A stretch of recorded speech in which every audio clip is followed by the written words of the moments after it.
ನಾನು ಕಡಲೆಕಾಯಿ ಬೀಜ ಚಟ್ನಿ ಪುಡಿ ಹೇಗೆ ಮಾಡೋದು ಅಂತ ತೋರಿಸ್ಕೊಡ್ತೀನಿ. ಈ ವಿಡಿಯೋನ ಸ್ಕಿಪ್ ಮಾಡದೆ ಕೊನೆವರೆಗೂ ನೋಡಿ. ಈ ವಿಡಿಯೋ ಇಷ್ಟ ಆದ್ರೆ ನೀವು ಫ್ಯಾಮಿಲಿ ಫ್ರೆಂಡ್ಸ್ಗೆ ಶೇರ್ ಮಾಡಿ. ನಮ್ಮ ಚಾನೆಲ್ನ ಫಸ್ಟ್ ಟೈಮ್ ನೋಡ್ತಿರೋರು ಸಬ್ಸ್ಕ್ರೈಬ್ ಮಾಡೋದು ಮರಿಬೇಡಿ. ಲೈಕ್ ಮಾಡಿ, ಶೇರ್ ಮಾಡಿ, ಕಮೆಂಟ್ ಮಾಡಿ.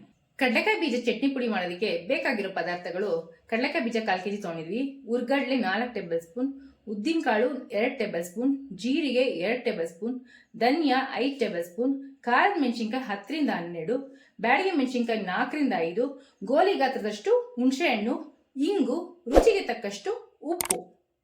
ಫಸ್ಟ್ ಕಡಲೆಕಾಯಿ ಬೀಜ ಹುರ್ಕೊಂತಾ ಇದೀನಿ. ಲೋ ಮತ್ತೆ ಮೀಡಿಯಂ ಫ್ಲೇಮಲ್ಲಿ ಹುರ್ಕೋಬೇಕು. ಒಳಗಡೆಯಿಂದ ಚೆನ್ನಾಗಿ ಫ್ರೈ ಆಗುತ್ತೆ. ಇದೊಂದು 5 ರಿಂದ 6 ನಿಮಿಷ ತಗೊಳುತ್ತೆ ಕಡಲೆಕಾಯಿ ಬೀಜ ಹುರ್ಕೊಳ್ಳೋಕ್ಕೆ. ನೋಡಿ, ಕೈ ಚೆನ್ನಾಗಿ ಆಡ್ತಾ ಇರಬೇಕು.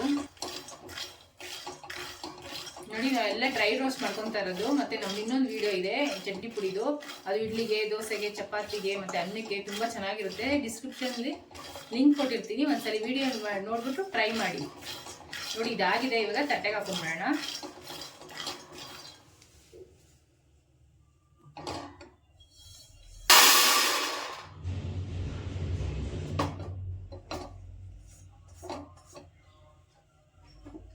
ನೆಕ್ಸ್ಟ್ ಉರ್ಗಡ್ಲೆ ಹುರ್ಕೊಂತಾ ಇದೀನಿ.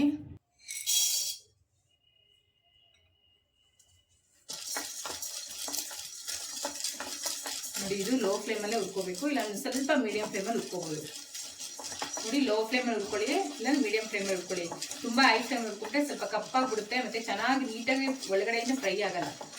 ಅದಕ್ಕೆ ಲೋ ಫ್ಲೇಮಲ್ಲೇ ಹುರ್ಕೊಂತಾ ಇದೀನಿ. ನೋಡಿ, ಇವಾಗ ಉದ್ದಿನ ಕಾಳು ಹಾಕೊಂತಾ ಇದೀನಿ. ಒಂಚೂರು ಉರ್ಗಡ್ಲೆ ಬಿಸಿ ಆದ್ಮೇಲೆ ಉದ್ದಿನ ಕಾಳು ಹಾಕೊಳ್ಳಿ. ಫಸ್ಟ್ ಉರ್ಗಡ್ಲೆ ಹಾಕೊಂಡೆ, ಉರ್ಗಡ್ಲೆ ಸ್ವಲ್ಪ ರೋಸ್ಟ್ ಆದ್ಮೇಲೆ ಉದ್ದಿನ ಕಾಳು ಹಾಕೊಂಡೆ, ಉದ್ದಿನ ಕಾಳು ಸ್ವಲ್ಪ ರೋಸ್ಟ್ ಆದ್ಮೇಲೆ ಧನಿಯಾ ಹಾಕೊಂಡಿದೀನಿ. ಮೂರನ್ನು ಸ್ವಲ್ಪ ಚೆನ್ನಾಗಿ ಉರಿತಾ ಇದೀನಿ. ಇವಾಗ ಜೀರಿಗೆ ಹಾಕೊಂತಾ ಇದೀನಿ. ನೋಡಿ, 4 ಉರ್ಕೋಬೇಕು. ಇವಾಗ ಹುಣಸೆಹಣ್ಣು ಹಾಕೊಂತಾ ಇದೀನಿ. ಇದಕ್ಕೇನೆ ಇದನ್ನು ಒಂಚೂರು ಫ್ರೈ ಮಾಡ್ಕೋಬೇಕು.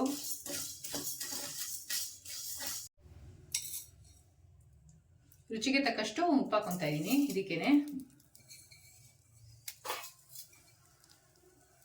ಇವಾಗ ಇದಾಗಿದೆ. ತಟ್ಟೆ ಬಗ್ಸ್ಕೊಂಬಿಡೋಣ.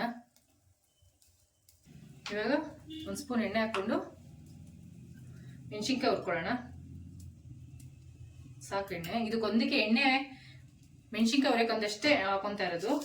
ಹಿಂಗೆ ಹಾಕೊಂತಾ ಇದ್ದೀನಿ.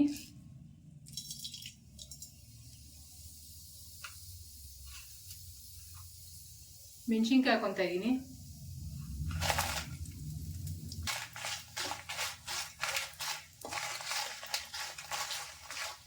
ನಾವು ಎಣ್ಣೆ ಯಾವುದಕ್ಕೂ ಎಲ್ಲ ಡ್ರೈ ರೋಸ್ಟ್ ಮಾಡ್ಕೊಂಡಿರೋದು, ಯಾವುದಕ್ಕೂ ಎಣ್ಣೆ ಬೆಳೆಸಿಲ್ಲ. ಮೆಣಸಿನ್ಕಾಯಿ ಹುರಿಯೋಕೆ ಒಂದಕ್ಕೆ 1/2 ಸ್ಪೂನ್ ಎಣ್ಣೆ ಬೆಳೆಸ್ತಾ ಇರೋದು. ಬ್ಯಾಡಗಿ ಮೆಣಸಿನ್ಕಾಯಿ ಹಾಕೊಂತಾ ಇದ್ದೀನಿ. ಮೆಣಸಿನ್ಕಾಯಿನ ಲೋ ಫ್ಲೇಮಲ್ಲೇ ಹುರ್ಕೋಬೇಕು. ಮೆಣಸಿನ್ಕಾಯಿ ಹುರಿದಿದ್ದಾಗಿದೆ. ಇವಾಗ ಸ್ಟವ್ ಆಫ್ ಮಾಡ್ಕೊಂಬಿಡೋಣ. ಇವಾಗ ಸ್ವಲ್ಪ ತಣ್ಣಗಾಗಿ ಬಿಟ್ಬಿಟ್ಟು ಆಮೇಲೆ ಪುಡಿ ಮಾಡ್ಕೊಳ್ಳೋಣ. ಬೇಳೆಕಾಳುಗಳು, ಮೆಣಸಿನ್ಕಾಯಿ ಎಲ್ಲ ಫುಲ್ ತಣ್ಣಗಾಗಿದೆ. ಫಸ್ಟ್ ಒಣಮೆಣಸಿನ್ಕಾಯಿ ಪುಡಿ ಮಾಡ್ಕೊಬೇಡ. ಇಲ್ಲ ಒಟ್ಟಿಗೆ ಮಾಡ್ಕೊಂಡ್ರೆ ಈ ಒಣಮೆಣಸಿನ್ಕಾಯಿ ನೈಸಾಗಿ ಪುಡಿ ಆಗಲ್ಲ. ಅದಕ್ಕೆ ಫಸ್ಟ್ ಒಣಮೆಣಸಿನ್ಕಾಯಿನ ಪುಡಿ ಮಾಡ್ಕೊಳ್ಳೋಣ. ಒಣಮೆಣಸಿನ್ಕಾಯಿ ಇಷ್ಟು ನೈಸಾಗಿ ಪುಡಿ ಮಾಡ್ಕೊಂಡಿದೀನಿ. ಇವಾಗ ಹುರಿದಿಟ್ಕೊಂಡಿರೋ ಕಾಳುಗಳೆಲ್ಲ ಹಾಕೊಳ್ಳೋಣ.